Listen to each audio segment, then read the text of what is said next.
할렐루야. 오늘 여러분들을 만나서 기분이 좋은지 진짜 기도를 해드려도 가득 차고 넘치게 해드리고 싶은 마음이 있나 봅니다. 그래서 이게 여러분들을 사랑하고 기다렸던 마음이 아닐까 그런 생각을 좀 해보게 되기도 합니다. 지난주에 덴마크의 유명한 철학자 그리고 신학자였던 sören 키에르케고르의 글을 읽다가 제가 제 무릎을 탁 친 일이 있었습니다. 왜 그랬냐면 키에르케고르가 던지는 질문, 키에르케고르가 예배를 연극에 비유하면서 이스라엘 백성들의 예배가 어땠는가, 현재 우리의 예배는 어떠한가, 이런 이 질문을 계속 던지더라고요. 그가 이렇게 이야기합니다. 극장은 배우가 관객 앞에서 드라마를 공연하는 장소다. 이스라엘의 예배에서 예배자들은 관객이 아니라 배우였고 적극적인 역할을 맡았다. 제공된 드라마의 유익을 누리는 관객은 바로 하나님이셨기 때문에 그분을 만족시켜야 했다. 그 때문에 유대인들은 제사 절차를 신중하게 규정하고 준수했다. 이스라엘의 제사는 회중을 수동적인 구경꾼인 관객으로 만들어 그들의 감정을 달래주고 그들의 모든 기호와 변덕을 만족시켜야 하는 오늘날 대다수의 예배와 얼마나 다른가. 그런 예배는 역할이 뒤바뀌어 하나님의 백성을 기쁘게 하려고 하나님을 무대 위 배우로 세우는 어리석은 짓이다. 저는 이 글을 읽고 또 읽었습니다. 여러 번 읽었습니다. 틀린 말이 아니더라고요. 지난주 설교의 핵심이 뭐였냐면 예배는 구경꾼이 아니다. 예배자에게는 희생 권신이 있어야 되고 예배를 드리고 난 사람들에게는 붉은색 피가 물든 옷을 입고 밖에 나가야 된다. 근데 키에르케고르가 동일한 이야기를 하고 있는 겁니다. 현대인들의 예배가 너무 관객 모드로 변질되고 있는 것은 아닌가. 우리 예배자들에게 한번 깊이 고민해 봐야 될 질문이 아닐까 생각해 보게 됩니다. 여러분, 만약 여러분들이 연극을 보러 갔다고 칩시다. 그런데 배우가 그 연극 시간이 있는데 그 시간에 늦었어요. 헐레벌 떠고 와가지고 막 그 대사도 막 다 잊어버리기도 하고 자신감도 없고 소극적이고 뭐 그렇게 어영부영하다가 연극이 끝났다고 해봅시다. 아마 그러면 관객들은 모진 비난의 목소리를 막 배우들에게 쏟아낼 겁니다. 이게 연극이냐, 이러려고 우리가 비싼 돈을 내고 왔냐, 아마 분노에 차서 막 반응을 할 겁니다. 그런가 하면 어떤 연극 배우들은 너무 과한 연극 배우들도 있습니다. 오버하는 사람들 있잖아요. 연극이라고 하는 건 대본이 있는데 이 대본대로 하지 않는 사람들, 애드립이 많은 사람들, 그리고 각본이 짜여져서 여기서 행동해야 될 때가 있고 여기서 행동해야 될 때가 있는데 자기 마음대로 막 휘젓고 다니면서 상대 배우들을 막 불편하게 만드는 사람들. 그러다가 또 연극이 끝났어요. 아마 극장주를 찾아가서 돈 내놔라, 우리 지금 비싼 돈 내고 여기까지 왔는데 이건 연극이 아니라 자기 노름들이다, 돈 내놓으라고 환불 요구를 할 겁니다. 하나님 역시 마찬가지입니다. 키에르케고르가 뭐라고 이야기했냐면 예배란 연극인데 이때 배우자, 이렇게 연극을 하는 배우가 누구냐면 예배자 자신이고 그걸 지켜보는 분은 관객은 곧 하나님이다. 전능하신 하나님께서 시간을 내서 우리의 예배를 받기 위해서 이 예배 자리에 지금 임재해 계신 겁니다. 그런데 우리가 드리는 예배를 보니 예배 시간이 늦게 와요. 배우자들이 막 늦게 오는 겁니다. 게다가 대충대충 소극적이고 찬양도 막 마지못해서 하고 언제 시간 예배 끝나냐 막 시간 쳐다보고 예배가 끝나자마자 막 쏜살같이 막 도망가고, 이런 우리들의 예배의 모습을 보고 하나님은 뭐라고 반응하실까? 아마 하나님께서 눈살부터 찌푸리지 않으실까요? 야, 기껏 나를 초대해가지고 예배 받으래더니 이게 예배 받을 만한 예배냐? 지금 뭐 하는 거야? 아마 역정을 내실 거예요. 환불해줘. 하나님 시간 바쁘고 능력도 많으신 분인데 와서 나 예배 받으라고 해놓고 이렇게 해놨으니까 너희들이 다 책임져. 아마 우리에게 책임 추궁을 하실지도 모릅니다. 그래서 우리가 예배 드릴 때 두 가지를 꼭 기억해야 되더라고요. 첫 번째는 뭐냐면 우리 예배자가 구경꾼이 돼서는 안 된다라고 하는 사실. 그리고 두 번째는 예배 중심은 내가 하고 싶은 대로 하는 게 아니라 예배를 받으시는 하나님 중심의 예배여야 된다. 그러니까 하나님 중심의 예배라고 하는 건 하나님이 원하시는 대로, 하나님이 만들어 가시는 대로. 제가 오늘 아침에 설교 준비, 일부 예배 끝나고 설교 준비를 딱 다 마치고 났는데요, 출애굽기 40장을 읽는데 제가 계속 밑줄 쳤어요. 뭐라고 되었냐면 모세는 하나님이 명령하신 대로 하더라. 모세는 하나님이 명령하신 대로 하더라. 여러분 한번 오늘 가서 출애굽기 40장 읽어보세요. 모세가 왜 하나님의 사랑을 받고 모세가 왜 하나님의 기쁨이 됐는가? 그는 하나님이 명령하신 대로 이끌어져 갔기 때문에. 우리 예배 역시 마찬가지로 하나님이 명령하신 대로. 그러면 하나님이 어떤 명령을 하셨는지 알아야 될 거 아니에요. 그래서 우리가 예배를 배워야 돼요. How to worship our God. 우리의 하나님께 어떻게 예배할 것인가? 성경은 도대체 예배 가이드라인을 어떻게 주고 있는가?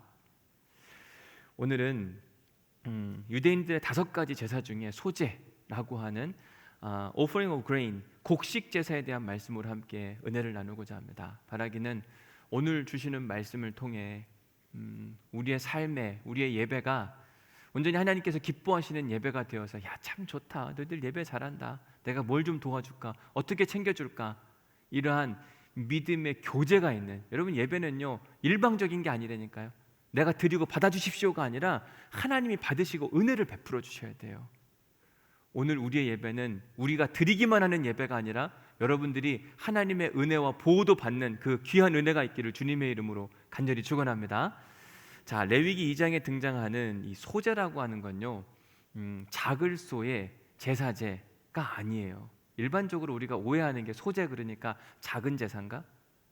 그렇게 오해할 수밖에 없는 게 일반적으로 소제는 언제 드렸냐면 번제 다음에 드렸어요. 번제는 화려합니다. 막 불 펴놓고 막 화려하게 제사를 드리는데 그 다음에 드리는 소제는요 작고 초라한 것처럼 보여요. 근데 소제할 때 그 소자의 이 한자가 작을 소가 아니라 힐소자예요. 하야타라고 하는 힐소의 제사제자를 씁니다. 그러니까 소제라는 건 뭐냐면 하얗게 빻은 밀가루로 드리는 곡식 제사를 우리가 소제라고 이야기합니다. 이 소제의 특징 중에 하나가 뭐냐면 불로 태워드리는 번제와 비슷하지만 번제는 동물을 잡아서 피로 드리는 피의 제사입니다. 그런데 곡식 제사이기 때문에 소제는 피가 없는 거예요. 자, 오늘 본문 1절 말씀 보겠습니다. 누구든지 소제의 제물을 여호와께 드리려거든. 여기 보면 누구든지 드리려거든, 이 두 단어를 통해서 우리가 유추할 수 있는 게 뭐냐면 번제 제사할 때 똑같은 표현을 썼어요. 누구든지 드리려거든. 번제는 의무 제사가 아니라 자원해서 드리는 제사라고 말씀을 드렸습니다. 그러니까 소제 역시 마찬가지로 의무적 제사가 아니라 자원해서 드리는 제사 중에 하나였다. 여러분들이 이렇게 이해를 하시면 되겠습니다. 그런데 이 소제가 희생 제물을 잡아드리는 번제와는 분명히 형식이 다릅니다. 그러나 예배의 본질에 있어서는 동일했어요. 소제를 드리고 싶어하는, 곡식 제사를 드리고 싶어하는 사람들이 제사를 드릴 때 그냥 대충 드리는 게 아니라 거기엔 희생과 헌신이 필요했고 땀과 눈물이 필요했습니다. 이게 바로 하나님께서 곡식 제사를 드리고자 하는 사람들에게 주신 예배의 원리였습니다. 자, 1절 말씀 다시 한번 볼게요. 누구든지 소제의 예물을 여호와께 드리려거든. 3가지가 필요했어요. 첫 번째가 뭐죠? 고운 가루. 두 번째는 기름. 세 번째는 유향. 이 3가지를 이야기합니다.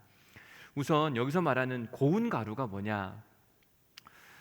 유대인들이 하나님께 제사를 드리고 싶은데 제사의 규정의 첫 번째가 번제였습니다. 희생 제물을 잡아 드려라. 소, 양, 염소, 비둘기 이런 것 중에 하나님께 제사를 드려야 된다. 그런데 이런 게 없는 사람도 있잖아요. 유대인들 중에 이런 게 충만한 사람도 있지만 재정적 여유가 없어서 가축으로 제사를 드릴 수 없는 사람들, 그럼 이런 사람들은 예배를 못 드리나? 하나님께서 이렇게 재정적 여유가 없는 사람들을 위해서 곡식 제사를 드릴 수 있는 예배 규정을 만들어 주셨는데 그걸 우리가 소제라고 이야기하는 겁니다. 그렇다고 재정적 여유가 없다고 해서 하나님께 예배 드리는데 대충 드릴 수 있나?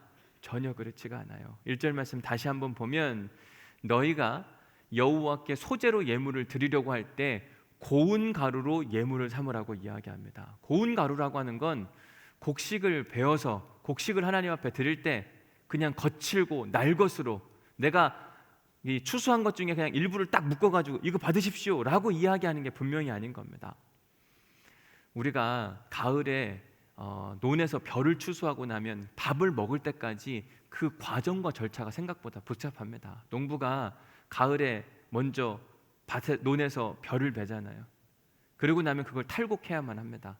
탈곡한 걸 가지고 방아를 찧으러 방앗간에 가요. 그럼 방아를 찧으면 하얀색 쌀이 나옵니다. 그렇다고 막 그 쌀을 곧바로 먹냐? 아니요. 지금은 그렇진 않지만 옛날에는 방아 쪄온 쌀 상에 펴놓고 뭐 했어요? 뭐 골라냈죠? 뭘 골라냈어요? 돌부터 골라냈잖아요. 그런데도 못 골라낸 게 있어가지고 밥 먹다 보면 뭐가 씹힙니까? 돌이 씹혀가지고 막 뱉어내는 일들이 있었습니다. 돌도 골라내야죠. 그리고 나도 밥하려면 쌀 박박 씻어야죠. 그리고 그 쌀 씻은 것을 솥에 안 치면 그제서야 우리가 밥을 먹을 수가 있었습니다. 이처럼 우리가 별을 베고 방아를 찍고 쌀, 돌을 골라내고 밥 먹는 과정이 이렇게 복잡한데 하나님께 드리는 곡식 제사 역시 간단하지가 않았습니다. 그냥 추수한 것 중에 일부 대충 막 해가지고 하나님께 드리면 그걸 기뻐 받으시나, 하나님이 원하시는 건 그런 게 아니라니까요. 1절 말씀 다시 한번 봅니다. 고운 가루로 예물을 삼아 드리라. 여기서 말하는 고운 가루가 뭐냐? 고운 가루는 히브리어로 솔렛이라고 표현합니다. 이 솔렛은요, 초이스 플라워, 그러니까 선택된 가루를 이렇게 하나님께 드리라고 이야기를 해요. 이 유대인들에게는 4대 작물, 그들이 많이 키우던 4가지의 작물 중에 하나가 밀이라고 하는 거였습니다. 이 밀은 11월쯤 파송해서 6월절이 지나고 한 4월쯤 이렇게 추수를 하게 됩니다. 그들의 주식 중에 하나였던 이 밀, 농부들이 먼저 밀밭에서 밀을 수확을 하게 됩니다. 그러면 벼와 마찬가지로 탈곡이라는 걸 하게 되고, 그렇게 해서 도리깨질을 막 하는 거죠. 그리고 그 탈곡한 것을 가지고 절구에 넣고 막 찌는 겁니다. 옛날엔 방앗간이 없었으니까 스스로 찌울 수밖에 없었습니다. 그리고 다음 밀 알갱이가 생길 거 아니에요.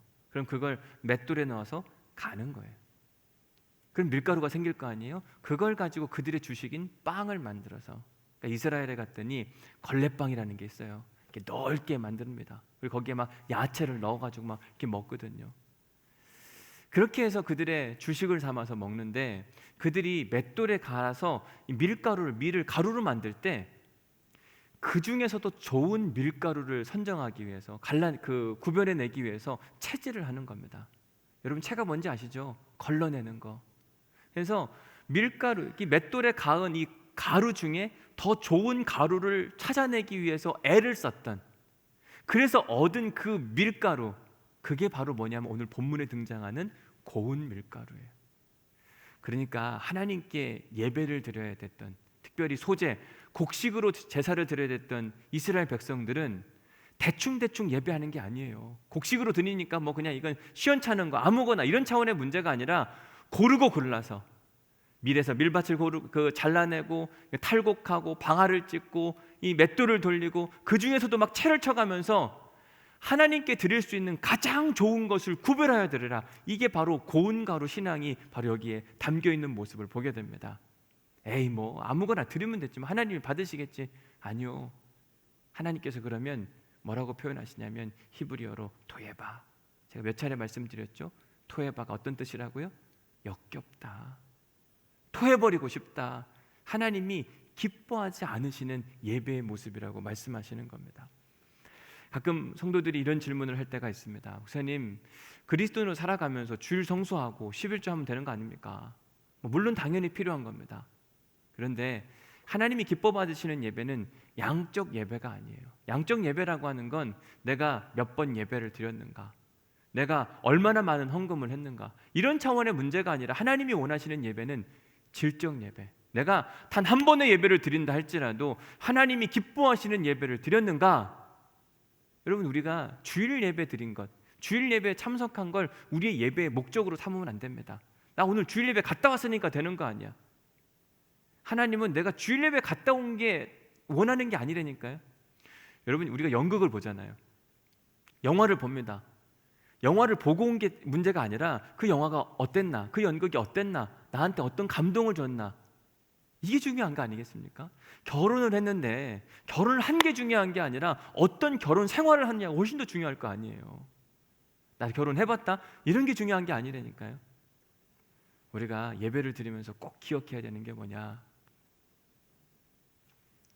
예배를 드린 게 중요한 게 아니라 예배의 관객이신 하나님께서, 예배의 주인이신 하나님께서 기뻐하는 예배를 내가 진심으로 다해서 드렸는가, 만족시켜 드렸는가. 우리한테 예배를 드리고 나서 항상 이 질문을 해야 돼요.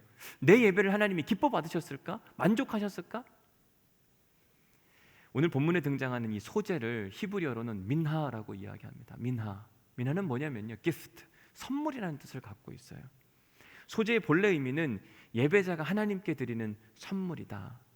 그때 예배자가 하나님께 어떤 선물을 드려야 하느냐가 중요하죠. 우리가 선물 받으면 기분이 좋잖아요. 근데 내가 필요 없는 선물을 받았어요. 이러면 이게 무슨 선물이지? 이걸 왜 나한테 줬지? 만약 여러분들이 선물을 받는다고 칩시다. 어떤 선물을 여러분 기대할까요? 이제 곧 설인데 설인 누가 저한테 막 선물을 준다, 나한테 선물을 해준다. 그럼 여러분들은 어떤 선물을 기대하겠습니까? 비싼 거, 그죠? 그리고 좋은 거, 남들이 막 부러워할 만한 거. 저도 그런 선물을 좋아해요. 그러나 제가 선물의 가치를 산정할 때 첫 번째 기준, how much, 그게 얼마나 비싸냐. 물론 중요하지만 그게 그렇게 중요하진 않습니다. How great, how wonderful, 그게 얼마나 대단하고 멋지냐. 물론 그것도 뭐 멋지고 좋으면 좋죠. 그런데 가장 중요한 건 뭐냐면 그 선물 안에 그 사람의 사랑과 정성과 고민이 담겨 있느냐. 사실 그런 선물 받았을 때 진한 여운이 남더라고요. 혹시 여러분들이 저에게 제가 받은 선물 중에 가장 기억에 남는 선물이 뭐냐라고 물으면 저는 2018년도에 제가 필리핀 단기 선교를 갔을 때 받았던 선물입니다. 인천공항을 출발해서 마닐라 공항에 도착했습니다. 마닐라 공항에서 한 2시간 정도 차를 타고 내려갔고, 그리고 거기서 다시 배를 타고 4시간 반을 갔어요. 다시 또 차를 타야 됐고 또 배를 타고 뭐 한 10시간 이상 걸쳐서 선교지에 도착한 적이 있습니다. 그곳에는 이전 교회에서 교회 개척을 하고 한 10년도 훨씬 넘었던 것 같아요. 그런데 재작년에 막 태풍이 어마어마하게 와가지고 지붕이 다 날아갔고, 교회를 진지도 오래됐지만 지붕이 날아가니까 예배를 드릴 수 없는 상황이라 이야기를 들어서 우리가 그러면 가서 지붕 공사를 해주고 안에 리모델링을 하면서 페인트 칠도 하면 좋겠다 그런 생각이 들어서 선교팀을 꾸려가지고 저희 가족도 같이 갔거든요. 우리 다 같이 가자, 선교지 가는 게 필요하겠다. 그래서 가서 최선을 다해서 교회 리모델링 사역을 막 다 함께 해줬습니다. 의미 있는 시간이었어요. 다 끝나고 났더니 그 교회에 있었던 목사님이, 그 필리핀 그 현지 목사님이 저한테 선물 하나를 주면서 This is for you, 당신을 위한 준 선물이라고 그러더라고요. 아이, 고맙다고. 기념품 얼마나 감사해요. 호주머니 넣고 짐 챙겨가지고 다시 또 배를 타고 차를 타고 배를 타고 차를 타고 10시간 이상 걸려서 다시 마닐라 공항에 왔습니다. 공항에 도착해서 이게 뭔가 하고 이렇게 꺼내가지고 봤더니요, 저 안에 100페소짜리 지폐 한 장이 들어있더라고요. 저는요 저거 보는데 가슴이 뭉클했어요. 100페소 우리나라 돈으로 환산하면 한 2,500원도 안 돼요. How much? 돈이 저 100페소가 막 어마어마해가지고 와, 나한테 100페소를 줘? 그래서 제가 마음이 뭉클했을까? 아니요. How great? 저 여러분 지갑이 막 엄청 멋있고 탐나죠? 그죠? 갖고 싶지 않으세요? 그래서 가슴이 뭉클한 게 아니라 그걸 건네는 그 사람의 마음, 웜하트, 따뜻한 마음이 살아있더라고요. 저한테는 100페소가 얼마 아니지만 그 섬, 깊숙한 곳에 살아가는 사람들한테 100페소는 적은 돈이 아니었거든요. 그런데 그 따뜻한 마음이 살아있는 거예요. 그것 때문에 가슴이 뭉클했어요. 근데 지금까지도 그 여운이, 제가 고민해 봤거든요. 나한테 기억에 남는 선물이 뭘까? 제가 설교 준비하면서 곰곰이 생각해 보는데 저 생각이 나는 거, 얼른 찾아봤어요. 비싼 거, 화려한 거, 그런 걸 받았을 때도 분명히 뭐 좋고 행복할 수 있는데 오랜 여운이 남고 그 깊은 감동이 있는 건 뭐냐면 바로 저렇게 감사한 마음과 사랑과 고민, 따뜻한 마음이 담겨져 있는 것. 하나님이 원하시는 예배도 그래요. 하나님이 황소만 받기를 원하셨으면 너희들은 소만 드려라, 수컷으로만 드려라. 하나님이 원하시는 건 수컷, 황소, 양 이런 차원의 문제가 아니라 뭐든지 오케이. 그런데 그 안에 마음과 뜻과 정성과 따뜻함을 담아내라. 오늘 예배도 마찬가지입니다. 오늘 예배 안에 우리의 마음과 따뜻함과 하나님을 사랑, 열정이 살아있는가? 하나님 물으시는 거예요. 창세기 4장에 보면 이 민하라고 하는 히브리어가 동일하게 등장하는데 창세기 4장에는 가인과 아벨에 대한 이야기가 등장합니다. 우리 창세기 4장 3절 말씀 읽어보겠습니다. 시작. 세월이 지난 후에 가인은 땅의 소산으로 제물을 삼아 여호와께 드렸고. 여호와께 드렸고라고 할 때 저 드렸다라고 하는 표현이 뭐냐면 민하라고 하는 히브리어를 사용합니다. 아담과 하와에게는 두 자녀가 있었습니다. 가인과 아벨. 그들이 한 사람은 농사를 지었고 한 사람은 목축업을 했습니다. 이런 가인과 아벨이 자신들을 지켜주고 보호해 주신 그 하나님께 소제, 제사를 드렸다고 하는 건데 그걸 민화라고 표현했습니다. 이 소제라고 하는 건 결국 하나님께 대한 믿음의 고백인데, 이 제사를 드리는 사람들한테는 다음과 같은 고백이 있었습니다. 하나님, 당신은 나의 왕이십니다. 내가 농사를 짓고 내가 목축업을 했는데, 내가 농사를 짓는 동안 이른 비와 늦은 비를 주신 분이 하나님이십니다. 내가 가축을 기르는 동안 이 많은 소유를 얻게 하신 분도 하나님이십니다. 주님이 주인이십니다. 주님이 능력자이십니다. 내가 이 온 땅의 주인이신 하나님께 제물, 감사의 제물을 올려드리오니 주님 받아 주옵소서라고 하면서 드렸던 제사를 우리가 민하, 소제라고 이야기를 하는 겁니다. 그런데 우리가 잘 아는 것처럼 하나님께서 가인의 예배는 받지 않으시고 아벨의 제사는 받았다. 뭐 때문에 그런가? 어떤 분은 또 이런 질문을 하시더라고요.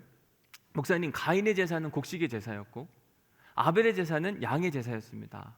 레위기에 의하면 이 곡식의 제사는 소제라고 이야기하고 양의 동물의 제사는 번제라고 이야기했는데 왜 이 모든 걸 다 그러면 민화, 소제라고 이야기하는 겁니까? 이게 성경이 앞뒤가 안 맞는 거 아닙니까? 여러분들이 이 정도 질문하시면 정말 유식한 성도가 되는 거예요. 와, 번제와 소제를 구분하네? 그런데 가인과 아벨 당시에는 번제, 소제, 화목제, 속건제, 속제제 이런 예배의 형식이 구분되던 때가 아니었어요.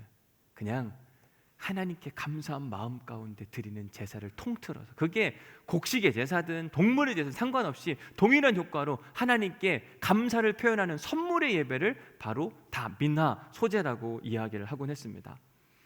그러나 이렇게 하나님께 예배 드릴 때 예배자들이 꼭 잊지 않아야 될 한 가지 사실이 있었는데, 그게 뭐냐면 그들이 드리는 예배가 최고는 아니더라도 최선이어야 됐다. 잘 기억하셔야 돼요. 예배자가 드리는 예배가 최고는 아니더라도 최선이어야 됐다. 오늘 성가대가 찬양을 했습니다. 성가대의 찬양이 최고는 아니더라도 여러분들이 할 수 있는 최선이 되어야만 한다. 이게 하나님이 우리에게 원하시는 부분이었습니다. 우리가 매주일마다 예배를 드려요. 그런데 우리가 드리는 그 예배가 최선입니까? 오늘 설교 제목이 그래서 뭐냐면 최선입니까? 라고 정했습니다. 분명 우리가 드리는 예배가 최고의 예배는 아니더라도 최선의 예배는 되어야만 한다. 온라인으로 드리든 오프라인으로 드리든 장소의 문제가 중요했다면 하나님께서 반드시 너희들은 성전에 와서 예배를 드려라라고 이야기했을 겁니다. 그런데 예수님이 하신 이야기가 뭐냐면 이 산도 아니고 저 산도 아니고 영과 진리로 너희의 마음과 뜻과 정성으로 하나님 앞에 예배를 드려라. 정말 성전 예배만이 중요했다면 제가 뭐 코로나 걸리든 말든 무조건 오십시오 그럴 겁니다. 그런데 하나님이 원하시는 예배는 장소의 문제가 아니라니까요. 몸이 안 좋으신 분들, 불편하신 분들, 걱정이 되시는 분들은 온라인으로 드리셔도 돼요. 그러나 저는 가급적이면 성전 와서 예배드리라고 권면은 하지만, 그러나 제가 여러분들한테 꼭 강조해드리고 싶은 건 뭐냐면 최선의 예배를 드려야 된다. 온라인 예배를 드린다 할지라도 최선의 예배, 성전 예배를 드린다 할지라도 최선 예배, 저 멀리 아프리카에서, 필리핀에서, 선교지에서 드린다 할지라도 최선의 예배는 절대 잃어버리면 안 돼요. 질적 예배라고 이야기하는 것, 질적 예배자들이 강조하는 강조점이 있는데 그 질적 예배의 강조점은 예배를 하루에 몇 번 드렸느냐. 나는 일주일에 7번 예배 드렸다, 10번 예배 드렸다. 예배의 숫자에 연연하지 않습니다. 단 한 번의 예배를 드린다 할지라도 그 예배 안에 하나님의 기뻐하심에 대한 고민과 그 삶의 이야기들이 담겨져 있는가. 가인이 하나님 앞에 예배를 드렸는데 왜 가인은 실패한 예배자였는가. 우리 4장 3절 말씀을 다시 한번 보면 창세기 4장 3절, 세월이 지난 후에 가인은 땅의 소산으로 제물을 삼았다. 간단한 표현입니다. 아, 땅에 있는 걸 하나님께 올려드렸나 보다. 그런데 오늘 본문에서 하나님께서 제사를 드릴 때 어떻게 드리라고 이야기하냐면 고운 가루로 드려라. 고운 가루. 여러분, 고운 가루가 나오기까지 그 과정을 설명해 드렸잖아요. 밀 이삭을 베고 도리깨로 탈곡을 하고 방아를 찢고 맷돌을 갈고 채질을 하고. 가인에게는 그냥 추수한 것 중에 일부를 그냥 하나님께 올려드리고, 하나님 드렸습니다, 됐죠? 받으셨죠? 나 감사 고백했습니다. 아벨은 달랐어요. 아벨이 드렸던 제사에 대한 이야기 4장 4절 말씀 읽어보겠습니다. 4장 4절 시작. 아벨은 자기도 양의 첫 새끼와 그 기름으로 드렸더니 여호와께서 아벨과 그의 제물은 받으셨으나 아벨은 자기도 양의 첫 새끼와 그 기름으로 드렸다. 양을 치던 아벨은요, 하나님을 향한 진실한 감사의 마음이 살아 있었습니다. 하나님 덕분입니다. 내가 양을 치고 양의 새끼를 넣고 이만큼 은혜를 누리고 사는 것이 다 하나님의 은혜입니다. 그 은혜 내가 어떻게 하나님께 고백하겠습니까? 감사로 제사를 올려드릴 테니 제 예물을 받아주옵소서. 그리고 그가 했던 게 뭐냐면 첫 새끼, 양의 첫 새끼를 구별하여 하나님 앞에 올려드렸다. 이런 예배가 왜 중요한가? 제가 최근에 출애굽기 통독을 하다 보니까 이런 말씀이 있더라고요. 출애굽기 29장 38절. 내가 단 위에 드릴 것은 이러하니라. 매일 얼마 동안 된 양이요? 1년 동안. 여러분, 아벨은요, 양의 첫 새끼를 드리기 위해서 1년 동안 눈여겨본 겁니다. 양이 딱 태어났어요. 저건 하나님께 구별하여 드릴 것. 그리고 그 양을 계속 쳐다보는 겁니다. 얼마 동안이요? 1년 동안 준비하고 또 준비하고 준비하고 또 준비하고. 밀을 추수해서 그 소재를 드리기를 원하는 사람이 밀을 추수할 때부터, 밀을 벨 때부터, 그리고 밀을 탈곡하고, 그리고 방아를 찢고 맷돌을 돌리고 채질을 하면서 계속 눈여겨봤던 그 모습이 누구의 모습이었냐면 아벨의 모습이었던 거예요. 그러니까 하나님께 예배를 드리는데 그냥 대충 드리는 게 아니라 준비된 예배를 드리는 겁니다. 철저하게 내 마음과 뜻과 정성과 사랑과 감사를 담아서 드리는 그 예배, 하나님께서 그런 예배를 기뻐 받으신다. 여러분, 하나님이 육식주의자여서 아벨의 제사는 받으시고 곡식 제사를 드렸던 가인의 제사는 안 받았나? 오해예요, 오해. 하나님은 육식주의자가 아닐 뿐만 아니라 민하, 하나님께 선물로 드리려고 했던 그 예배자의 마음과 정성, 사랑, 하나님의 관심은 여기에 있을 뿐입니다. 저는 이걸 질적 예배라고 정의하고 싶은데, 질적 예배를 드리는 여러분들에게, 질적 예배를 드리고 싶어하는 여러분들에게 질문해요. 오늘 우리가 드리는 이 예배가 정말 최선인가? 한번 우리 스스로에게 질문해 봐야만 합니다. 내가 드리는 예배가 있는데, 지금 오늘 예배를 드리는데 정말 최선을 다해서 내가 할 수 있는 최고의 것을 하나님께 올려드리려고 애를 쓰고 있는가? 자기 스스로에게 솔직하게 질문해 보셔야 합니다. 전능하신 하나님께서는 경제적 여유가 없었던 백성들에게도 예배할 수 있는 방법을 허락해 주셨습니다. 그런데 대충대충이 아니라 땅의 소산의 일부만 그냥 나한테 드리면 돼, 이런 차원의 문제가 아니라 고운 가루, 선택된 밀가루를 나한테 구별하여서, 게다가 거기에 뭘 더하라고요? 고운 가루와 뭐가 필요하다고 그랬습니까? 기름과 또 유향, 세 가지를 함께, 이 모든 것을 준비하면서 하나님을 향한 간절한 마음이 살아있을 때 내가 그 예배를 받겠다. 우리가 이런 예배를 드리면요, 하나님의 가치를 인정해 드리는 거예요. 하나님, 내가 이렇게 수고하고 땀을 흘리고 하나님을 향한 관심과 모든 것을 집중해서 하나님께 드리는데, 하나님은 이 모든 예배를 받기에 합당하신 분이십니다. 조금도 부족함이 없는 분입니다. 여러분, 이렇게 하면 전능하신 하나님께서 우리의 인생을 안 돌봐보시겠나? 하나님이 기뻐 받으시는 예배. 그래서 저는 예배를 이렇게 정의하는데, 예배는 하나님께 드리는 선물이다. 선물은 고마운 사람한테 하는 거잖아요. 하나님의 은혜 너무 고맙습니다. 너무 감사합니다. 일주일 동안 지켜주신 하나님의 은혜 얼마나 감사해요. 이 코로나의 위기 가운데 우리를 지켜주신 그 하나님의 은혜, 여러분 고맙지 않으세요? 감사하지 않으세요? 고맙습니다. 감사합니다. 성전 예배를 사모하고 또 사모했는데 열려가지고 막 오늘 올 때 그 감격, 은혜 너무 고맙잖아요. 또 일주일 동안 우리의 삶을 지키시고 보호하실 하나님에 대한 믿음의 고백, 먼저 믿음으로 감사합니다. 고맙습니다. 이 믿음의 고백을 하는 것, 이게 우리가 드려야 될 감사의 믿음의 고백이기도 한 겁니다. 여러분, 어려울 때 우리를 도와주면 진짜 고맙고 감사하고 잊을 수가 없잖아요. 여러분들도 그런 적 있지 않습니까? 막 정말 힘들고 어려울 때 나를 꼭 도와주신 분들, 그럴 때 막 감사로 표현하고 싶잖아요. 제가 설교 준비하다 보니까 저한테도 은혜를 얻게 하신 분들이 굉장히 많거든요. 무엇보다 저희 양가 부모님께 너무 감사하죠. 저를 태어나게 하셨고, 또 저에게 목회적으로 저희 장인어른 많이 도와주시고 또 힘을 실어주셨고, 뿐만 아니라 주변에서 목회적 멘토 역할을 하시는 많은 선배 목사님들, 그리고 제가 이렇게 목회하다 보니까 목회는 사랑받으면서 하는 거더라고요. 지금까지 저를 사랑해 주셨고 여러분들이 또 지금 저를 많이 사랑해 주시니까 목회하는데 힘이 나는데 아, 고맙다, 감사하다, 이런 생각을 계속해 보게 됐습니다. 뿐만 아니라 제가 미국에서 목회할 때 공부하고 있을 때 저희 아들이 가와사키라고 하는 병이 걸려서 병원에 입원한 적이 있었습니다. 입원비가 너무 많이 나왔어요. 아, 저거 이거 어떻게 돈을 내야 될까 고민하고 염려하고 있는데 같이 공부하고 있던 친구 목사님이 이 제 사정을 알더니 뭐라고 이야기하냐면, 야, 너 힘들지? 병원비 어떻게 할 거야? 많이 나왔잖아. 본인이 다음 학기 등록금 내려고 모아놓은 돈이 있는데 일단 이거부터 쓰자. 저는요 정말 가슴이 뭉클해서 지금도 잊혀지지가 않아요. 너무 고맙더라고요. 자기 다음 학기에 낼 등록금을, 제가 설교 준비하다가 지금 모건대학교에서 교목으로 있는 권진구 박사라고 하는 친구인데, 야, 고맙다, 아무런 뭐 얘기도 않고 그냥 고맙다 자꾸 그랬더니 또 뭔 일 있냐 자꾸 저한테 묻는 거죠. 근데 정말 고마웠어요. 아, 표현해야 되겠다, 이건 반드시 표현해야 된다, 고마워, 같이 지낼 수 너무 감사하고. 제가 학사장교로 군 생활하는데 훈련받고 있는데 다리를 다쳤어요. 더 이상 훈련을 못 받아가지고 퇴교해야 될 상황이 발생했습니다. 충성대 교회라고 교회가 있어서 가서 마지막 예배 드리고 목사님께 인사하러 갔는데 하필 저희 학교 선배님이시더라고요.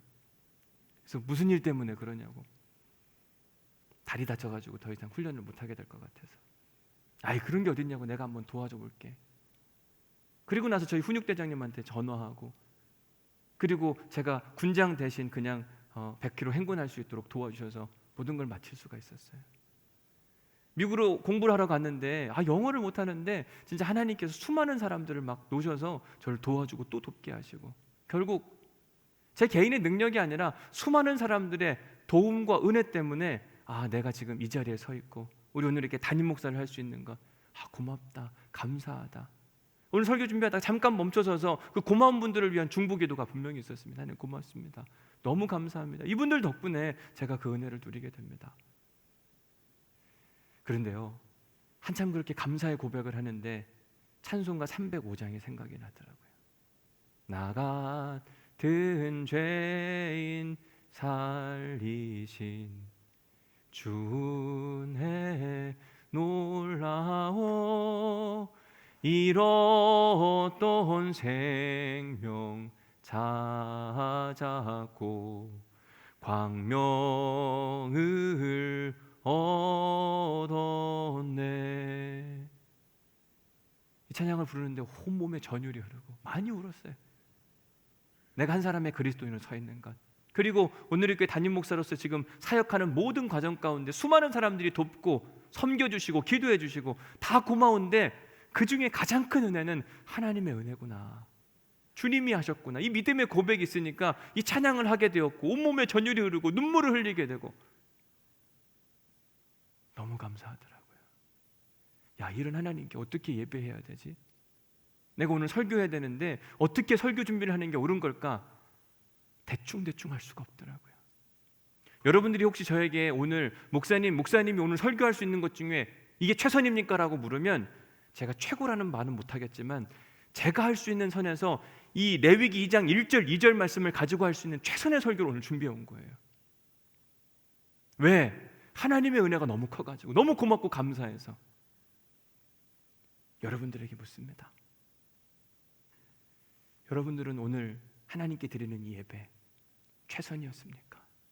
성가대에게 묻습니다. 여러분들이 오늘 드릴 수 있는 찬양 최고는 아닐지라도 최선 맞습니까? 우리가 우리 스스로 계속 질문해 봐야 돼요. 나 오늘 예배 드렸는데 주일날 갔다 오면 된 거 아니야? 하나님이 원하시는 그게 아니라니까요. 이제 말씀을 정리합니다.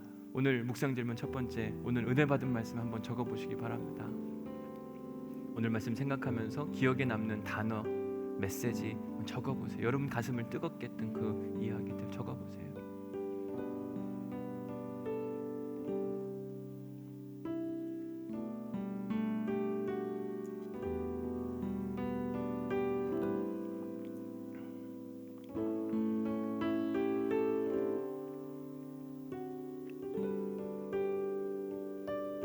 두 번째 질문이 당신의 예배 최선입니까? 그 예배 안에 땀과 수고가 담겨져 있습니까? 여러분, 최선의 예배에는 항상 땀과 수고가 담겨져 있더라고요. 그냥 막 예배 차려놓은 거 그냥 숟가락 얹어놓고 거기 밥 먹고 오고 이런 거 예배가 아니에요. 소제를 드리는 사람들은 밭에서 밀을 벨 때, 그리고 도리깨질을 하면서, 방아를 찧으면서, 맷돌을 돌리면서, 채질을 하면서 하나님을 생각하는 땀과 수고와 희생과 헌신이 있었어요. 우리에게 생각해 봐야 돼요. 나는 최선의 예배를 드렸는데 그 안에 근데 땀과 수고가 없다? 여러분, 가짜예요. 반드시 예배에는 땀과 수고와 헌신이 반드시 전제되어야만 합니다. 세 번째 질문입니다. 당신의 예배 점수는 몇 점입니까? 지난주에도 여러분들에게 질문해 드렸는데, 여러분 주보 펴시고 주보 점검표 지금 하시기 바랍니다. 주보 펴시고 거기 예배 점검표 있죠? 하세요. 지금 표시하시고, 표시해 보면 여러분 몇 점인 거 나와요. 스스로 하십시오. 누가 해주지 않습니다. 스스로 한번 해보세요. 주일 예배 점검표 보시고, 오늘 일어났을 때 첫 번째 생각난 게 예수님입니까? 교회 오면서 기대감이 있었습니까? 분명히 우리가 고민해야 될 일들입니다.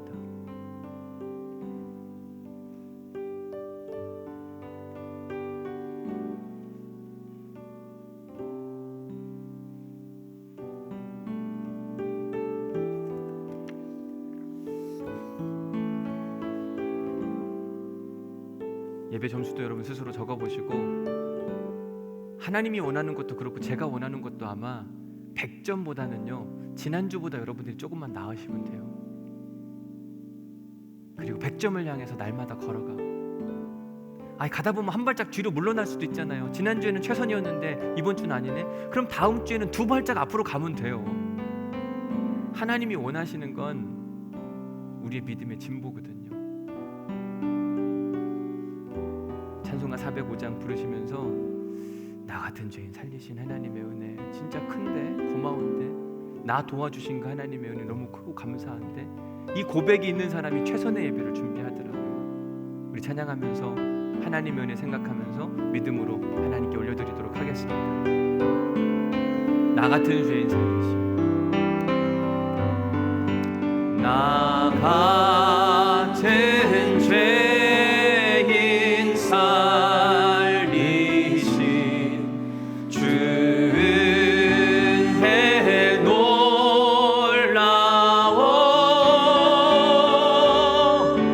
잃었던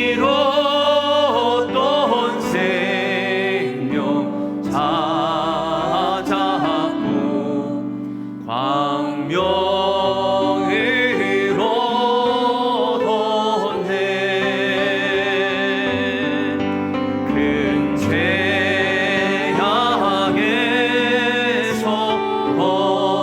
건지신 주의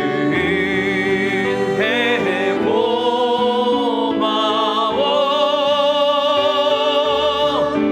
나 처음 믿은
일어나시더라고요.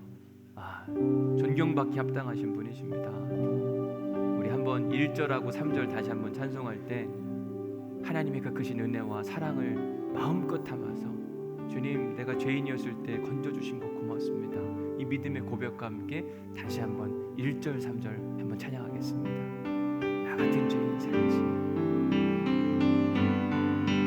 나 같은 죄인 살리신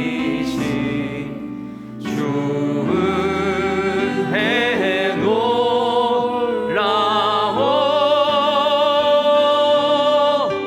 잃었던 생명 찾았고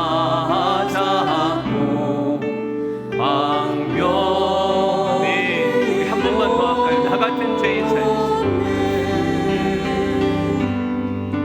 나 같은 죄인 살리신 주 은혜 놀라워, 잃었던 생명 찾았고 광명으로. 우리 3절 합시다. 이제껏 내가 산 것도 주님의 은혜라, 이제껏 내가 산 것도